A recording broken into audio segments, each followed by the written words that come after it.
ನಮಸ್ಕಾರ ವೀಕ್ಷಕರೇ, ಎಲ್ರಿಗೂ ಸಾಮಾನ್ಯವಾಗಿ ಇವಾಗ ಬರ್ತಾ ಇರೋಂಥ ಪ್ರಶ್ನೆ, GPA ಮಾಡ್ಕೊಂಡಿದೀವಿ, ಮುಂದೆ ಏನ್ ಮಾಡಬೇಕು, GPA ಇಂದ ನಾವು ಹೇಗೆ ರಿಜಿಸ್ಟರ್ ಮಾಡ್ಕೊಳ್ಳೋದು, ಪ್ರಾಪರ್ಟಿ ರಿಜಿಸ್ಟ್ರೇಷನ್ ಸ್ಟಾಪ್ ಮಾಡಿದ್ದಾರೆ ರೆವಿನ್ಯೂದು, ನಾವೆಲ್ಲ ಈಗಾಗಲೇ ಪೂರ್ತಿ ಹಣನ ಕಟ್ಬಿಟ್ಟು GPA ಮಾಡ್ಕೊಂಡಿದೀವಿ, ಸ್ಟ್ಯಾಂಪ್ ಡ್ಯೂಟಿಯನ್ನು ಕಟ್ಬಿಟ್ಟಿದೀವಿ, ಈಗ ಮುಂದೆ ಏನ್ ಮಾಡಬೇಕು, ಅಥವಾ ಲ್ಯಾಂಡ್ ಲಾರ್ಡ್ ಹೇಳ್ತಾ ಇದ್ದಾರೆ GPA ಮಾಡ್ಕೊಟ್ಟಿದೀವಿ, ನಿಮ್ಮ ಹೆಸರಿಗೆ ನೀವೇ ರಿಜಿಸ್ಟರ್ ಮಾಡ್ಕೊಳ್ಳಿ ಅಂತ ಹೇಳ್ತಾ ಇದ್ದಾರೆ. ಈಗ ನಾವು ಮುಂದೆ ಇರೋ ದಾರಿ ಯಾವುದು, GPA ಮೂಲಕ ನಾವು ರಿಜಿಸ್ಟರ್ ಮಾಡ್ಕೊಳ್ಳೋದ್ರಿಂದ ವ್ಯಾಲಿಡ್ ಟೈಟಲ್ ನ ನಮಗೆ ಕೊಡುತ್ತಾ ಅಂತೇಳಿ ತುಂಬಾ ಜನಕ್ಕೆ ಪ್ರಶ್ನೆ ಬರ್ತಾ ಇದೆ. ಸುಪ್ರೀಂ ಕೋರ್ಟ್ ಇತ್ತೀಚೆಗೆ ಒಂದು ತೀರ್ಪನ್ನು ಕೂಡ ಹೇಳಿತ್ತು, ಯಾವುದೇ ಒಂದು GPA ಮೂಲಕ ಆಸ್ತಿಯ ವರ್ಗಾವಣೆ ಮಾಡಲು ಸಾಧ್ಯ ಇಲ್ಲ, ಅದು ಕ್ಲಿಯರ್ ಆದ ಟೈಟಲ್ ಅನ್ನ ಕೊಡೋದಿಲ್ಲ ಅಂತ ಹೇಳಿತ್ತು. ಇದಕ್ಕೆ ಸಂಬಂಧಪಟ್ಟಂತೆ ಕೆಲವು ಕೇಸ್ಗಳನ್ನು ಕೂಡ ಅದು ಸ್ಪಷ್ಟವಾಗಿ ತಿಳಿಸಿತ್ತು. ಅಂದ್ರೆ Suraj lamp and industries private limited versus Haryana ರಾಜ್ಯ ಆಗಿರ್ಬೋದು, ಅದೇ ರೀತಿ ಓಂ ಪ್ರಕಾಶ್ ವರ್ಸಸ್ ರತನ್ ಲಾಲ್ ಪ್ರಕರಣದಲ್ಲಾಗಿರ್ಬೋದು, ಈ ಸ್ಥಿರ ಆಸ್ತಿಗೆ GPA ಮಾಲೀಕತ್ವವನ್ನು ವರ್ಗಾಯಿಸುವುದಿಲ್ಲ ಅಂತ ಹೇಳಿತ್ತು. ಇದನ್ನ ಒಂದು ಸಾಧನವಾಗಿ ಬಳಸೋದಕ್ಕೆ ಸಾಧ್ಯ ಇಲ್ಲ.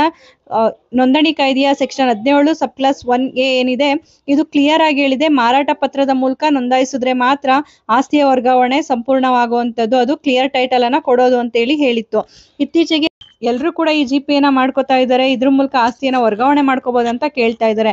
ಇಲ್ಲಿ ಕೆಲವೊಂದು ಕಂಡೀಷನ್ಸ್ ಗಳಿರುತ್ತೆ, ಅದನ್ನ ನೀವು ಸ್ಪಷ್ಟವಾಗಿ ತಿಳ್ಕೊಬಹುದು. GPA ನಲ್ಲಿ ನೀವು ಈ ಒಂದು ಕ್ಲಿಯರ್ ಆಗಿ ಯಾರಿರ್ತಾರೆ, ಪ್ರಿನ್ಸಿಪಲ್ ಯಾರಿರ್ತಾರೆ, ಅಂದ್ರೆ GPA ನ ಯಾರು ಮಾಡ್ಕೊಟ್ಟಿರ್ತಾರೆ ಆ ವ್ಯಕ್ತಿ ಬದುಕಿರ್ಬೇಕಾಗುತ್ತೆ. ಈ ಒಂದು ಟ್ರಾನ್ಸಾಕ್ಷನ್ ಆಗೋ ಸಮಯದಲ್ಲಿ GPA ಹೋಲ್ಡರ್ ಏನಿರ್ತಾರೆ ಅವರು ತಮ್ಮ ಹೆಸರಿಗೆ ಆಸ್ತಿಯನ್ನ ನೋಂದಾಯಿಸ್ಕೋಬೇಕಾ ಬೇಡವಾ ಅನ್ನೋದನ್ನ GPA ನಲ್ಲಿ ಸ್ಪಷ್ಟಪಡಿಸಿರ್ಬೇಕಾಗುತ್ತೆ. ಆ ಒಂದು ಭೂ ಮಾಲೀಕರು ಏನಿರ್ತಾರೆ ಅವರು ಅದರಲ್ಲಿ ಆ ಒಂದು GPA ನಲ್ಲಿ ಸ್ಪಷ್ಟವಾಗಿ ತಿಳಿಸಿರ್ಬೇಕು, ಈ ಒಂದು ಆಸ್ತಿಯನ್ನ ನೀವು ನಿಮ್ಮ ಹೆಸರಿಗೆ ವರ್ಗಾವಣೆ ಮಾಡ್ಕೊಳ್ಳೋದಕ್ಕೆ ನನ್ನ ಯಾವುದೇ ಅಭ್ಯಂತರ ಇಲ್ಲ ಅಂತ ಹೇಳಿ ಸ್ಪಷ್ಟವಾಗಿ ಅದರಲ್ಲಿ ಮೆನ್ಷನ್ ಮಾಡಿರ್ಬೇಕಾಗುತ್ತೆ. ಆ ಸಮಯದಲ್ಲಿ ನಾವು ಕೆಲವೊಂದು ಯಾವುದೇ ತೊಡಕುಗಳಿಲ್ಲ ಅಂದಾಗ, ಮಾಲೀಕರಿಂದ ಯಾವುದೇ ಸಮಸ್ಯೆಗಳಿಲ್ಲ ಅಂದಾಗ ಈ GPA ಮೂಲಕ ಸೇಲ್ ಡೀಡ್ ಅನ್ನ ಮಾಡ್ಕೋಬಹುದಾಗಿರುತ್ತೆ. ಮಾರಾಟಗಾರನ ಪರವಾಗಿ GPA ಹೋಲ್ಡರ್ ಆಗಿ, ಖರೀದಿದಾರನ ಪರವಾಗಿ ಖರೀದಿದಾರನಾಗಿ ಈತ ಒಂದು ಆಸ್ತಿಯನ್ನ ವರ್ಗಾವಣೆ ಮಾಡ್ಕೋಬಹುದಾಗಿರುತ್ತೆ. ಈ ಒಂದು ಹಕ್ಕು ಇದೆ. ಇದಕ್ಕೆ ಸಂಬಂಧಪಟ್ಟಂತೆ ಕೆಲವು ವಿಚಾರಗಳನ್ನ ಹೇಳೋದಾದ್ರೆ, ಆ ಒಂದು GPA ನಲ್ಲಿ ಅವರು ಕ್ಲಿಯರ್ ಆಗಿ ತಿಳಿಸಿರ್ಬೇಕು ಯಾವ ಕಾರಣದಕ್ಕೆ ಈ ಒಂದು ಅಧಿಕಾರವನ್ನ ಕೊಡ್ತಾ ಇದ್ದೀರಾ ಅನ್ನೋದನ್ನ.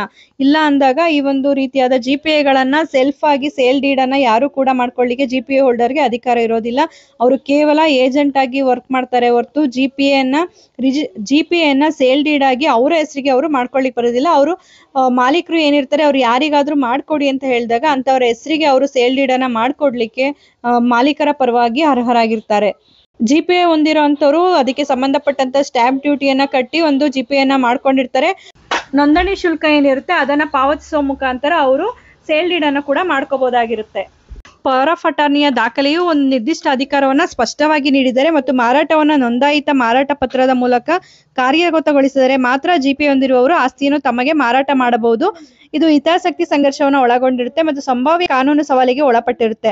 ಸ್ವಯಂ ಮಾರಾಟಕ್ಕೆ ಪ್ರಾಂಶುಪಾಲರ ಅನುಮತಿಯನ್ನ GPA ಒಳಗೆ ಸ್ಪಷ್ಟವಾಗಿ ಹೇಳಬೇಕು, ಏಕೆಂದರೆ ಸಾಮಾನ್ಯ ಪವರ್ ಆಫ್ ಅಟಾರ್ನಿ ಅಂತ ವರ್ಗಾವಣೆಯನ್ನ ಸ್ವಯಂ ಚಾಲಿತವಾಗಿ ಅನುಮತಿಸುವುದಿಲ್ಲ.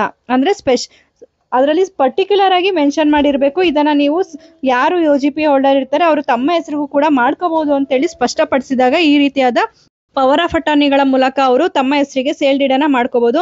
ಆದ್ರೆ ರೆವಿನ್ಯೂ ವಿಚಾರದಲ್ಲಿ ಕೇಳೋದಾದ್ರೆ ತುಂಬಾ ಗೊಂದಲಗಳಿದೆ. ರೆವಿನ್ಯೂ ಸೈಟ್ಗೆ ರಿಜಿಸ್ಟ್ರೇಷನ್ ಬಿಡ್ತಾರಾ ಇಲ್ವಾ, ಪ್ರತಿಯೊಂದರಲ್ಲೂ ಕೂಡ ಗೊಂದಲ ಇದೆ. ನೀವು ತಗೊಂಡಿರೋಂತ ಸೈಟ್ಗಳು ಕಾನೂನಿನ ಮಾನ್ಯತೆನ ಹೊಂದಿಲ್ವಾ ಅನ್ನೋದು ಕೂಡ ಗೊತ್ತಿರೋದಿಲ್ಲ. ಅಷ್ಟೇ ಅಲ್ಲದೆ ಅದಕ್ಕೆ ರಿಜಿಸ್ಟ್ರೇಷನ್ ಮಾಡೋದಕ್ಕೆ ಅವಕಾಶ ಕಲ್ಪಿಸ್ತಾರಾ ಇಲ್ವಾ, ಅದಕ್ಕೆ ಕನ್ವರ್ಷನ್ಸ್ ಆಗಿರೋದಿಲ್ಲ ಅಥವಾ ಅಪ್ರೂವಲ್ ಇರೋದಿಲ್ಲ, ಈ ತರ ಎಲ್ಲ ಪ್ರಾಪರ್ಟಿಗಳು ಇರುತ್ತೆ. ಇದಕ್ಕೆಲ್ಲ ಅವರು ಗೌರ್ಮೆಂಟ್ ಇಂದ ಪರ್ಮಿಷನ್ ಕೊಡ್ತಾರಾ ಇಲ್ವಾ ಅಂತ ಗೊತ್ತಿಲ್ಲ. ಇದೆಲ್ಲ ಇರೋಂತ ಸಂದರ್ಭದಲ್ಲಿ ನಾವು GPA ಮಾಡ್ಕೊಂಡಿದೀವಿ, ಸೇಲ್ ಡೀಡ್ ಆಗುತ್ತಾ ಅಂತ ಕೇಳಿದಾಗ ಇಷ್ಟೆಲ್ಲ ಅದರಲ್ಲಿ ಅಂಶಗಳಿರುತ್ತೆ. ನೀವು ನಿಮ್ಮ ಹತ್ತಿರದಲ್ಲಿರುವಂತ ನುರಿತ ವಕೀಲರನ್ನ ಭೇಟಿಯಾಗಿ ಡಾಕ್ಯುಮೆಂಟ್ಗಳನ್ನ ತೋರಿಸಿ ಅವರಿಂದ ಒಪಿನಿಯನ್ ಪಡ್ಕೊಳ್ಳಿ. ಆದ್ರೆ GPA ಮೂಲಕ ರಿಜಿಸ್ಟ್ರೇಷನ್ ಮಾಡ್ಕೋಬಹುದು, ಸಾಧ್ಯ ಇದೆ ಕೆಲವೊಂದು ಸಂದರ್ಭಗಳಲ್ಲಿ, ಅದನ್ನ ನಾನು ಸ್ಪಷ್ಟವಾಗಿ ತಿಳಿಸಿದೀನಿ. ಆದ್ರೆ ಎಲ್ಲದಕ್ಕೂ ಕೂಡ ಇದು ಅನ್ವಯ ಆಗುತ್ತೆ ಅಂತ ಹೇಳಲಿಕ್ಕೆ ಬರೋದಿಲ್ಲ, ಡಾಕ್ಯುಮೆಂಟ್ಸ್ ಮೇಲೆ ಡಿಪೆಂಡ್ ಆಗಿರುತ್ತೆ. ಈ ಒಂದು ಮಾಹಿತಿ ಉಪಯುಕ್ತ ಆಗಿದೆ ಅಂತ ಭಾವಿಸ್ತೀನಿ. ಯಾರೆಲ್ಲ ಹೊಸದಾಗಿ ನಮ್ಮ ಚಾನಲ್ನ ನೋಡ್ತಾ ಇದ್ದೀರಾ ಸಬ್ಸ್ಕ್ರೈಬ್ ಮಾಡ್ಕೊಂಡು ನೋಡಿ. ಈ ವಿಡಿಯೋ ಇಷ್ಟ ಆಗಿದೆ ಅನ್ಸೋರು ಶೇರ್ ಮಾಡಿ, ಲೈಕ್ ಮಾಡಿ ಮತ್ತು ನಮ್ಮ ಚಾನಲ್ನ ನೋಟಿಫಿಕೇಶನ್ಗಾಗಿ ಬೆಲ್ ಐಕಾನ್ ಅನ್ನ ಪ್ರೆಸ್ ಮಾಡಿ. ಕಾನೂನು ಮಾಹಿತಿಯನ್ನ ಪ್ರತಿಯೊಬ್ಬರು ಕೂಡ ತಿಳ್ಕೋಬೇಕು. ಕಾನೂನಿನ ಜ್ಞಾನ ನಮ್ಮಲ್ಲಿ ಹೆಚ್ಚಾದಷ್ಟು ನಾವು ಸಮಾಜದಲ್ಲಿ ಬಾಳೋದಕ್ಕೆ ತುಂಬಾನೇ ಸುಲಭ ಆಗುತ್ತೆ. ಧನ್ಯವಾದಗಳು.